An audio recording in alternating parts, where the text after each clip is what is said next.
el propósito específico de ese hijo en la salvación, ¿verdad? Porque es un propósito específico. Dios no hace nada porque sí. Por cuanto agradó al Padre que en él habitase toda la plenitud de la deidad. La traducción literal, porque en él toda la plenitud de la deidad, la traducción literal de esto es, porque en él toda la plenitud de la deidad estuvo complacida en morar. ¿Verdad? Entonces, ¿qué decimos? Que en este hijo, ¿verdad? Nosotros tenemos que toda la plenitud de la deidad corporalmente estuvo complacida en permanecer ahí. ¿Cuándo fue? ¿En el principio? No, no fue en el principio, ¿no es cierto? No, nosotros no tenemos a Dios, el Hijo saliendo, y a Dios llenando el Hijo, y Dios actuando por el ente del Hijo. No, ¿verdad? ¿Qué tenemos saliendo de aquí? ¿Qué tenemos? A Dios, una persona, ¿verdad? Un alma, de ahí, ¿sí? Esa alma llamada Logos, ¿sí? ¿Y qué tenemos? Otra que es una imagen expresada, hablada. Entonces tuvo que haber alguien primero aquí, ¿verdad? Con una imagen, con una formación, para que hable, para que lo exprese. Porque la imagen de quién iba a ser el Hijo. Del Padre. ¿Verdad? Y usted puede tener ¿cómo vamos a decir? Una nubecita así y decir, este es mi padre. No, ¿verdad? Tony, que es bastante parecido al hermano Abel, tuvo que tener un padre para copiar su imagen. Es decir, este es el hijo del hermano Abel, ¿verdad? Porque es igual al padre. Entonces, él tiene que tomar una imagen, ¿verdad? Para poder salir. Porque cuando estuvieron abajo en Génesis 1:26, Dios dijo, hagamos al hombre a nuestra imagen. Sigue, ¿no? No tiene un solo cambio, dice él. Es la misma comprensión como 2 Corintios 5:19. Dios está en Cristo. Es la misma escritura, Hebreos 13:8. El mismo ayer, hoy, por siempre. No hay cambio. Así que lo que estamos viendo aquí es el hecho de que Dios estaba dentro de Cristo, diciendo, yo y el Padre somos uno. Hoy yo no estoy en él y él está en mí. ¿Verdad? Es ese Dios que está complacido en morar dentro de ese Hijo, que está respaldando la palabra de ese Hijo, quien está haciendo las obras y quien está mostrando al mundo, ¿verdad? Que ese Hijo tiene la única verdad y no la tiene otro. Y Él lo está respaldando. Y por eso es que los teólogos y las iglesias están tan llenas de corrupción y tan llenas de problemas, ya que no tendrán la simplicidad de la palabra. Quieren tratar de resolverlo. ¿Por qué tratar de entenderlo? Cuando ya se lo he dicho, yo y el Padre somos uno. Yo estoy en el Padre y Él está en mí. ¿Cómo? Por el bautismo del Espíritu Santo. ¿Verdad? Porque no es Santa Dios Jordán. Este Dios defiende a este hombre Jesús. No es.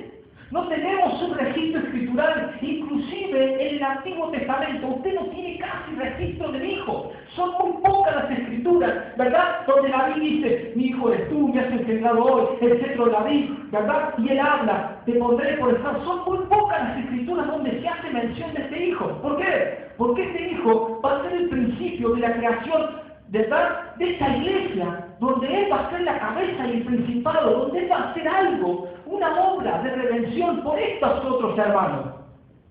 No de la misma manera que Dios trata con Israel, porque Dios trata con Israel por medio de los profetas. Porque el apóstol Pablo dice, pues en otros tiempos Dios nos habló por los profetas, Miqueas, Isaías, Malaquías, pero ahora nos ha hablado por medio del Hijo. ¿Verdad? Porque Él es la cabeza de este cuerpo. Y Él, que por medio de la muerte va a hacer que estos otros hijos obtengan la salvación.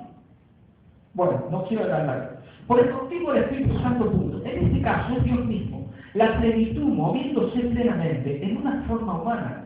Cualquiera sea la plenitud que Dios pudiera tener en una forma humana nacida. Entonces Dios mismo entró en ella. Es por eso que usted consigue, Dios estaba en Cristo, reconciliando consigo el mundo. Es por eso que usted tiene en Cristo que estaba el Dios creador. Dios estaba en Cristo derramando su propia sangre. Dios estaba en Cristo. Él es el que hace todas las cosas. Él es lo que Dios ha ordenado que debía ser hecho. Así que si Dios dijo, yo voy a tener un hijo, así que bien, muéstrame dónde Jesús no viene a ser un logos. Muéstrenme, dice él, claro, porque el problema nace ahí.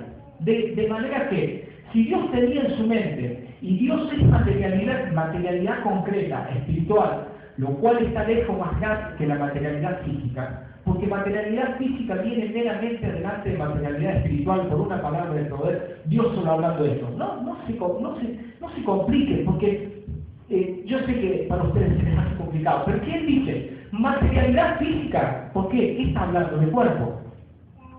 Materialidad física es concreta por materialidad espiritual, ¿verdad? ¿Por qué? Porque hoy hemos llegado a ser sensitivos, ¿verdad? Hoy hemos llegado a notar y a creer, ¿verdad?, que todo lo que es real es materia, y si uno no lo puede ver y no lo puede tocar, no es real. Pero al principio no fue así, porque si usted se fija, todo empezó aquí, donde Dios es espíritu, ¿verdad? De ahí empieza todo para llegar a ser materia. No empieza de lo material a lo espiritual, empieza de lo espiritual a lo material. Entonces eso es lo que él está planteando. Dios es una sustancia, ¿sí?, espiritual concreta, ¿verdad? Y que por medio de que él es una sustancia concreta se puede llegar a tener algo material, físico concreto. Pero si no hubiera una esencialidad aquí, ¿verdad?, y no hubiera algo concreto, una realidad de ello, no se puede llegar a la materialidad. Eso es lo que él está diciendo aquí en estas palabras que parecen un poco difíciles. Así que cuando Dios dijo, yo quiero tener un hijo, ¿qué vino? Una luz se formó. Entonces, ahora vamos a tomar otra terminología acá. Él dice, cuando Dios quiso tener un hijo, una luz se formó. Entonces, ¿qué estamos viendo? Acá. Esto, hijo, ¿verdad?, fue llamado luz. Porque cuando Dios quiso tener un hijo, ¿verdad?, dice, una luz fue formada. ¿Qué vino? Dice, yo quiero tener un hijo. ¿Qué vino? Una luz se formó. Y se formó de Dios mismo, porque no había nada. Entonces, si esto es llamado fuente eterna,